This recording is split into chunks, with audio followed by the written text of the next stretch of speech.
តោះមកនិយាយអំពីជំងឺហ្វ្រុតស្បូនបន្តិចដែលភាគច្រើនស្ត្រីគឺគាត់មើលរំលងទៅលើជំងឺមួយនេះក៏ប៉ុន្តែជាក់ស្ដែងបច្ចុប្បន្នអ្នកគ្រូជួបច្រើនទៅលើស្ត្រីដែលគាត់មានជំងឺហ្វ្រុតស្បូន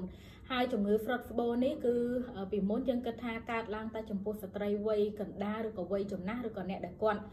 ធ្លាប់មានប្រវត្តិមានកូនច្រើនតែបច្ចុប្បន្ននេះគឺអត់ទេអ្នកនៅលាវអាយុ13 14ឆ្នាំ18ឆ្នាំឡើងទៅក៏គាត់កើតមានជំងឺហ្វ្រុតស្បូននេះដែរមូលហេតុដោយសារទី1គាត់មានបញ្ហាស្បូនស្រាប់ស្បូនគាត់ខ្សោយធ្លាក់សរោគស្ត្រីរ៉ាំរ៉ៃទៅជារលាកត្បាវធ្វើឲ្យគាត់ងាយក្នុងការដែលហ្វ្រុតស្បូនទី2ស្ត្រីដែលគាត់ធ្វើការឈរយូរ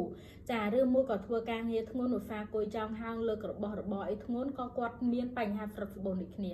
ចាអញ្ចឹងត្រឡប់មកវិញចំពោះជំងឺហ្វ្រុតស្បូននេះគឺមិនថាវ័យណាក៏អាចកើតមានដែររោគសញ្ញាងាយដំបូងបំផុតស្ត្រីគឺអាចមានអារម្មណ៍ថាលឺដូចខ្យល់ដូចផើមតាមទ្វារមាសមានអារម្មណ៍ថាចាប់ផ្ដើមធ្ងន់ចុះមកខាងក្រោមឈឺកន្លះអានតាគៀកពិបាកបាត់ជើងតូចនោមអត់អស់នោមសល់ហើយស្ត្រីមានអារម្មណ៍ថារៀងទល់នៅខាងក្នុងទ្វារមាសរបស់គាត់ចាមានអារម្មណ៍ថារៀងណែនខុសធម្មតាហើយបើសិនជាគាត់លោកដៃមើលទៅគឺមានអារម្មណ៍ថាប៉ះមូលទន់នោះគឺបញ្ជាក់ថាគាត់កំពុងតែមានបញ្ហាហ្វ្រុតស្បូន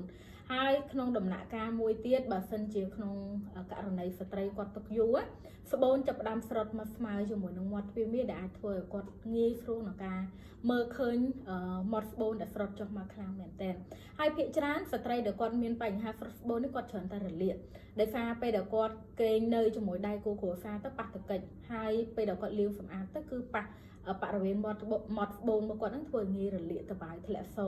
ក្តៅកាហាយឈឺផ្សាដូច្នេះសម្រាប់មិត្តនារីបងស្ត្រីដែលគាត់មានបញ្ហាលន់ស្បូនហ្វ្រុតស្បូនអ្នកគួរលើកទឹកចិត្តឲ្យបញ្ញាប់ក្នុងការព្យាបាលយើងមានលំហាត់ប្រាណរបបអាហារនិងការញ៉ាំថ្នាំជំនួយស្បូនព្រោះបើសិនជាយើងຕົកដំណាក់កាលទី4គឺយើងអាចប្រឈមជាមួយនឹងការកាត់ស្បូនដូច្នេះសម្រាប់មិត្តនារីបងស្ត្រីណាដែលគាត់ឧស្សាហ៍លើខ្យល់លើផោមធ្ងន់អាំង